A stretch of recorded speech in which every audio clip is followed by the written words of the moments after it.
Imagine a place, an entire town centralized around one of the greatest automotive manufacturers in the world, and you have the Mazda factory here in Hiroshima. Today I'm going to take you on a quick tour through the museum, point out some of my favorite cars, and more importantly, tell you how you can get here so you can do the same thing.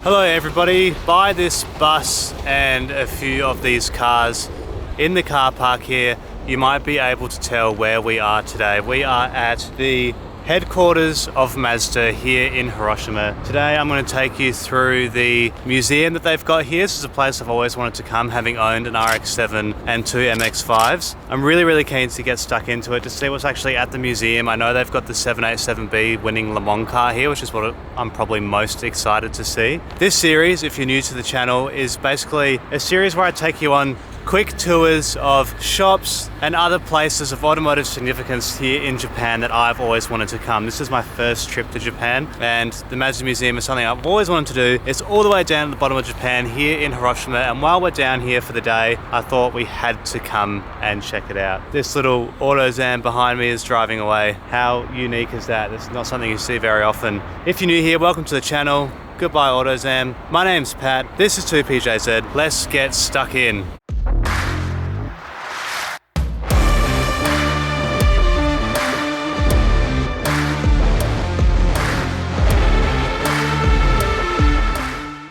And before we get too much further into it, if you want to plan your Japan trip the right way, head to a link in my description and grab yourself a copy of my Japan Car Culture Playbook. It's everything that I wish I had before my trip, includes my full itinerary, driving routes, rental car guides, a budget tracker, 60 plus curated Google Maps pins, and basically anything that you need for your first time heading to Japan, or if you've been before, a bunch of information to consider some things that you might not otherwise have done. I really appreciate your support. Every purchase goes back into creating better car content and funding the next big Japan trip where I hope to buy a car and drive around Japan. Thank you so much for your support. Let's get to the ground floor and see what's happening. So on the ground floor here at the Mazda Museum, right behind me here, you can probably tell this is MX5 themed today because they're currently celebrating the 35th anniversary of the MX5. So here you've got a BRG green NA, which was obviously the first edition MX5. You have this NB, which has been signed by what looks like hundreds of people for the Roadster. I think maybe that was the 10th anniversary meeting. You've got this one, which is the NC MX5, and again this was signed for the 20th anniversary by everyone who attended the Roadster owners meeting. And then they've got the current generation ND MX5 here and over here as well. After checking out the foyer and lamenting on my two old MX5s I used to have, it was time to crack on and have a look at the rest of the museum. And when we got around the corner, we were greeted by some of Mazda's best ever cars, starting with some of their earliest models and then one that particularly took my fancy. So the Mazda Cosmo, the original Mazda Cosmo, is an incredibly special car. When this came out in 1967, this was the world's first two-rotor engine, so the engine in this was called the 10A. And the styling of this car for the time as well, coming out of Japan, not many other companies in Japan were making cars that looked like this. This was very sort of what you'd find in some of the American brands. Such an important car, not just for Mazda, but for Japan as a whole. And then over here, they've got the 10A rotor. So you can see too, you've got the two rotor housings and a very basic looking engine. There's not a whole lot to it really, is there? And to my surprise, one of the kind volunteers at the museum took notice of me talking about the Cosmo and decided he would open it up so I could have a closer look. There you go, so that's inside the Cosmo. Look how beautiful it is, that old wooden steering wheel and all the old gauges and these houndstooth seats as well. Oh, beautiful. I love the red carpets on the down here. That's gorgeous. Old wind-up windows. Yeah, little kick plates as well, so you don't scuff up the door card down there. I'm gonna pop the bonnet for us. Oh wow, there you go. The original 10A. Look at it. It's been well used as well. I love that old Mazda logo too. That's super special.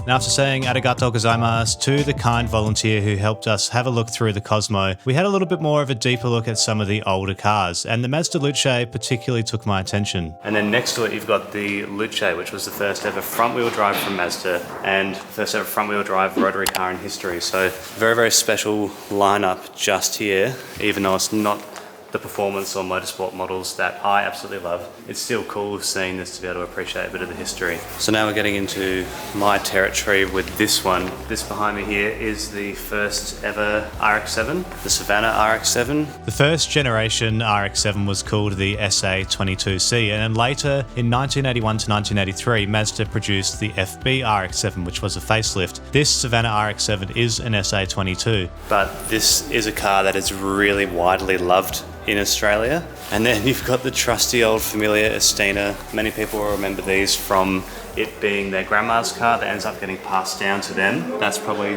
has a very, very special place in people's hearts. And then you've got these two, the FC RX-7, which is one of my personal favourite, all-time personal favourite Mazdas. Just a beautiful looking car.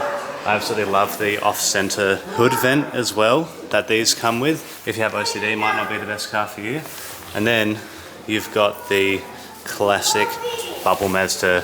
The real staple of derelict Australian suburbs is the bubble Mazda. Okay, this is what I call it in standard bubble Mazda. This is actually an AutoZam review. So cool. Just look at it. Look at the shape of this car. You can see why it's called the Bubble Mazda. It's not its official name, it's just known to, I think, me and every single other person in Australia as the Bubble Mazda. I think this RX-7 too has 1 million here on the door. I would imagine to signify that it has 1 million kilometres.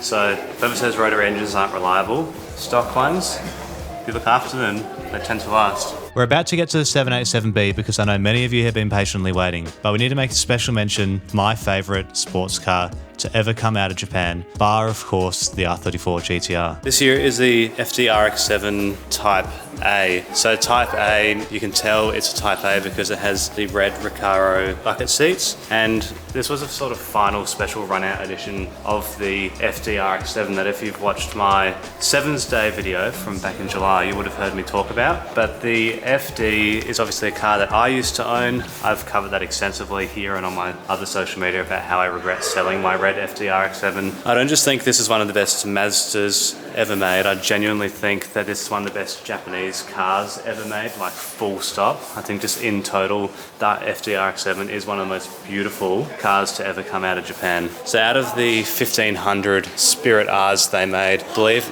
only 1,000 of them came in Type A, and I'm not sure exactly how many or what the breakdown was colour by colour, but I know that the Type A version is the one you want to get, and this is the grey launch colour. Just looks absolutely stunning, especially under these lights from any angle you look at it. So before I show you again a little sneak peek of what's behind me, which I know you've probably all been waiting to see, I want to show you these two. So this is a Group B Rally SA22. So this participated in the 1984 Acropolis Rally in Greece as its first ever runabout, and actually finished 9th, which is still pretty impressive because if you know anything about rotary engines, you know they don't do well in the heat, and putting this through a hot Greek day as a race car as well was a pretty testing experience for it. Then you've got here, which I love, this old school familiar race car. This one I'm pretty sure competed at Spa, 24 Hours of Spa, but again, like, it's super cool to see Mazda's motorsport heritage. I'm a massive motorsport buff, so to see these two things together is incredibly special. And now it's time for the main course,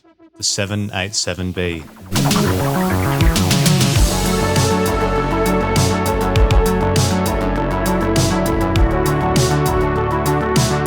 Alright, let me introduce you to the part that you have all been waiting for. This here behind me is the reason that I came down here today. This is the Mazda 787B. So, quick history on this car if you're not already aware. The Mazda 787B was the first Japanese car to ever win Le Mans, and also, of course, by consequence, the first ever car with a rotary engine to win Le Mans. It's super, super cool. To be able to see this in real life is absolutely awesome. This is powered by the quad rotor or four rotor 26B, which is actually over here. It's just such a cool looking engine. And you can see here, it's got the four rotor housings. If I get my shadow out the way, there's 1, 2, 3 and 4. And to have this sort of shot here of the engine and then the car in the background is a super cool thing indeed. When this won in 1991, rotary engines were actually banned from Le Mans shortly after. Like, this thing performed so well. It was one of the only cars that didn't actually have any mechanical faults or mishaps throughout the entire 24 hours of the race. And this lightweight engine that's actually lighter than a normal piston engine gave it such a huge weight advantage over cars like Porsche, Jaguar, Mercedes, and the other big hitting brands that would have been expecting to wipe the floor with the Mazda car. Like, it's unreal. In the iconic green and orange renowned livery, this is such a special car and a real treat for me to be able to see this in person. And I don't want to spend too much time talking about this because I really think it's an experience you need to come and have yourself. We've got more of the museum to cover, but I hope you enjoyed learning a little bit about the motorsport. Over here, before we carry on, you've got I think it's a Mazda 6. It's called an Atenza, which must have been a different name for the Mazda 6. Erin had a Mazda 6. I did, let's not talk about it, I blew it up. Erin forgot to put oil in her Mazda because she assumed, I don't know, you just didn't think that was something that you had to do. What's the point of having a car guy friend if he doesn't put oil in the car for you? It blew up before we were friends or even seeing each other. We can make a whole separate video on that. Anyway, yeah, what do you think? What the hell is this? This looks like a Japanese Holden Statesman. Yes. No, not Commodore, like WK Statesman. Yeah, I've never seen anything like that before. Next, hang on, you're forgetting one of the most special cars here.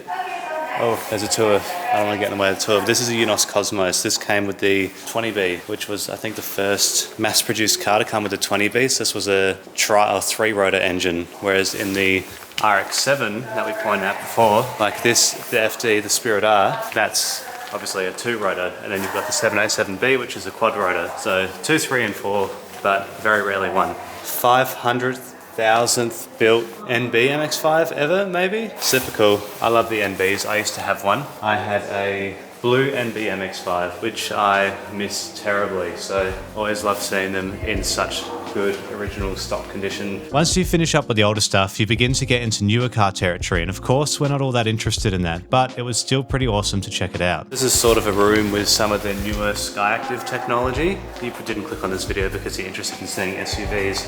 But I actually really like this CX-60. I think that's a really nice looking car and I love the color. I probably would never buy one, but I can appreciate it. And once you get past that room, you get to have a look at the production line, which sadly didn't allow filming, but it was an awesome experience and I highly recommend it. I thought it was really, really cool seeing them being put together. They were a bit scary without their bodies on. A bit spooky or naked. But yeah, no, really, really interesting. This place is huge as well, I know. So very impressive. Yeah, where are we now? I think we're in Car is Art. Oh, so we're in the design area. Oh, any of my Gran Turismo fans will recognize this. This is the, what's this called? Is this the Mazda Vision GT? Anyway, this is a car that is the Mazda concept car that featured in Gran Turismo 7. I actually remember playing with this in a specific racing series. So if you're not familiar, a concept car essentially is a car that isn't a mass-produced car. It's sort of an exhibition of what a manufacturer can achieve or what they would like to be able to achieve if they could produce it at a mass scale. And I'd love to see something like this come into production, even if something like that had a rotary engine again, because Mazda haven't made a rotary engine for many, many years now. That would be super, super special. I feel like I'm getting the Gran Turismo tour of Japan with that. Everywhere we look, it's like, I've raced this on Gran Turismo. I remember this, if you play Gran Turismo. Oh, then what do you know? Literally after Erin was just talking about Gran Turismo before, there is literally a Gran Turismo video on the screen, and this car, which again was in Gran Turismo, and you can tell as well it's got the Gran Turismo logo here on the back of the car. My memory didn't serve me at the time, but this is the Mazda LM55 Vision Gran Turismo. It appeared in Gran Turismo 6, Gran Turismo Sport, and Gran Turismo 7. This is wild, seeing something like this in real life. This is like a concept Le Mans race car. So I promised at the start of the video to tell you how to get here and how much it costs. So if you're coming from Hiroshima Station, you take the JR Sanyo main line to Mukai Nada Station, which is a quick 6-minute ride costing around 110 to 160-ish yen. From Mukai Nada Station, it's a 5-minute walk to the Mazda head office lobby, where your museum tour begins. The Mazda Museum offers guided tours that delve into the company's century-long journey. Tours are available in both English and Japanese, lasting about 90 minutes and are totally free of charge. However, if you you want to get into the museum, it's best to book in advance because the slots fill up quickly and rocking up on the day isn't advised. They open up on the first Saturday of every month, bookings open up to 3 months in advance, and they're also open on Monday to Friday. And to get in, whether you want a tour or not, is completely free. Oh no, does that sign say what I think it says? Oh no. I feel like you're going to run back into the entrance. It's the end. It spits you out right back at the start. Oh god, no. What a shame. I guess we have to go back through again. No! Being dragged away. As we walk through this moody lighting again, maybe this is a good place for me to finish up. I hope you enjoyed. This little series is about me just taking on some tours of places I've always wanted to visit in Japan, and Mazda Museum is one of those places that I've always wanted to come to, given that I had the FD RX-7, I had the NB and the NA MX5, and will probably own more in the future. So I really hope you enjoyed going on a little walk around, and hopefully you learned a little bit about the history of Mazda. I certainly did. If you enjoyed today's video, please subscribe to the channel if you haven't already, because there is so much more to come, and I really appreciate your time. My name's Pad, you've been watching 2PJZ. This has been me in Japan. Aaron's here too. Thank you and see you next time.